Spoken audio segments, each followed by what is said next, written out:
I am Peter Blackwood and I sing in choirs.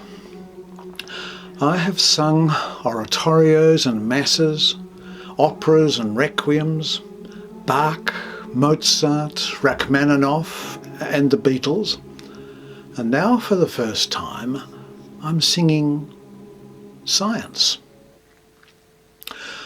Origins is an oratorio by Jenny Graves and Leigh with music by Nicholas Buc. The account in music of the origin of the universe and life on Earth is an initiative of Professor Jenny Graves, AC. It is a response, in part at least, to Joseph Haydn's Creation from 1798 that bases its text on the creation stories in Genesis. Professor Graves is an evolutionary geneticist. In 2017, Jenny won the Prime Minister's Award for Science. She is famous for her work on the development of mammals, especially marsupials, including her genetic prediction that the Y chromosome will disappear in the future. Jenny and her husband John are members of the Heidelberg Choral Society. The libretto is a collaboration between Jenny and Leigh, a poet and also a member of the choir. The Heidelberg Choral Society commissioned Nicholas Buc to set the text to music for 4-part choir, 4 soloists and orchestra. Nicholas Buc is a composer, a conductor, a arranger, violinist, a pianist.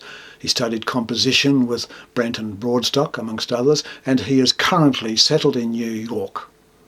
The choir, conducted by its music director Peter Bandy, is to sing Origins in the Melbourne Recital Centre on the 18th of July this year. The occasion will coincide with the 23rd International Congress of Genetics in Melbourne. So I'm also a member of this choir, but I didn't get to the first rehearsal, and a few days after her first encounter with the score, a member of the choir rang me to ask why this secular work sounded a bit religious. Now, I am a minister, and I'm supposed to know about this kind of stuff, which is why she rang me, and I asked the chorister to read me the words that sounded a bit religious to her, and she read the opening words. Nothing, nothing, nothing, magnum mysterium. Well, it was the Latin phrase that sounded religious to my caller. But the bits that sounded most religious to me were the next phrases. Nothing, quiet quantum quilt, blankets of boiling brew, positives and negatives together annihilating. The words took me back to theological college and lectures in 1975 with renowned Old Testament scholar Father John Scullion on the book of Genesis. In those classes I learned about the doctrine of creatio ex nihilo, creation out of nothing. I learned that Genesis' opening account describes the beginning of earth as a formless void, as a chaos. It seems to me that quiet quantum quilt blankets a boiling brew is a poetic improvement on the earth was a formless void. My immediate response to the phone call was amazement and excitement that when theologians and scientists ponder the origins of the earth and life, both are open-mouthed in wonder at the great mysteries they present, the magnum mysterium. Both reach for similar words to express their delight. One of the delights of singing Origins is learning interesting science and the development of evolution theories. We meet Charles Darwin, whose pronouncements get derided by the choir with downward scales crying, "His grandfather was a monkey." Well, no animals have been harmed in this work, but lifeline phone contacts will be available to any monkeys in the audience whose feelings are hurt by this reference. There is lots of other fun. The mating rituals of the lyrebird are marked by the tenors and basses calling to the sopranos and altos, "Choose me, choose me."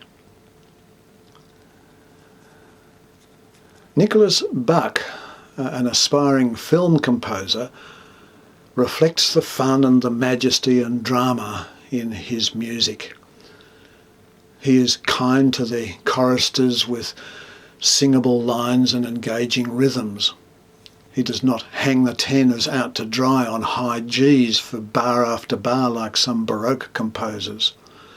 The orchestra probably will not thank him for the movement with a key signature of 7 flats. That's A flat minor. More and more words of the oratorio have taken me back to Hebrew and Christian scriptures as I rehearse, especially as part 4 reflects on the dominant mammal. The text enjoins humankind to obey the ancient law, be fruitful, grow and multiply. Genesis ascribes similar words to the mouth of God in Genesis chapter 1 verses 22 and again in 28. But wait, there is more. Religious theology gives a lot of attention to humanity's propensity to muck things up. The church calls this sin. Origins describes it this way: mankind, misled by false conceits, dominated by our own desire for dominance. Genesis comments on human conceit when the serpent in the Garden of Eden tells the woman, "You will not die, for God knows that when you eat of it, your eyes will be opened and you will be like gods." That's Genesis chapter 3, verses 4 and 5. Well, I am enjoying learning to sing origins.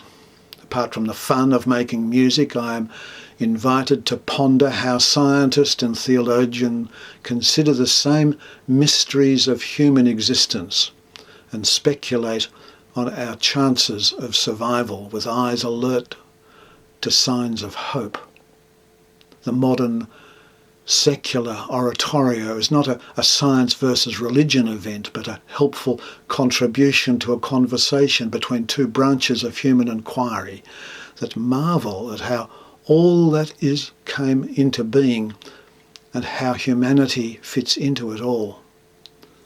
The words and music of Origins set out to celebrate the science of who and how we are and where we might be headed. God does not rate a mention in the oratorio, but it could well touch people of faith in ways expressed by Gerald Manley Hopkins in his poem that begins, "The world is charged with the grandeur of God."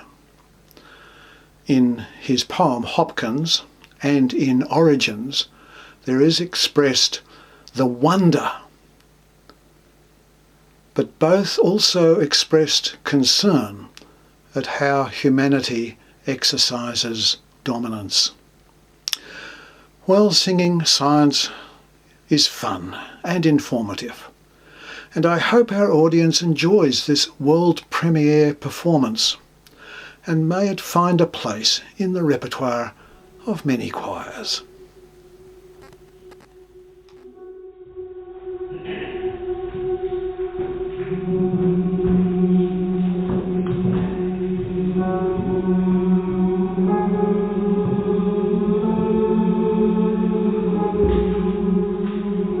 I can bring